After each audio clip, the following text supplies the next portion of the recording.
You ask Tiger to solve.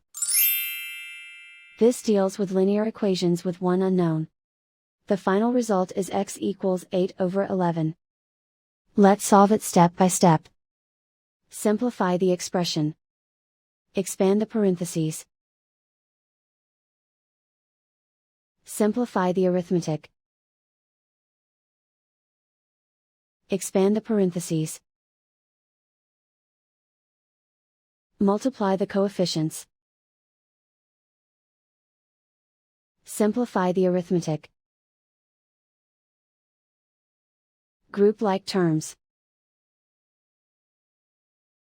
Combine like terms. Group all constants on the right side of the equation. Add 8 to both sides. Simplify the arithmetic.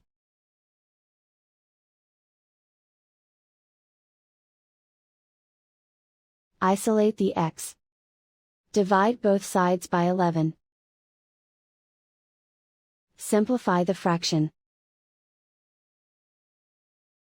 And so the final result is x equals 8/11.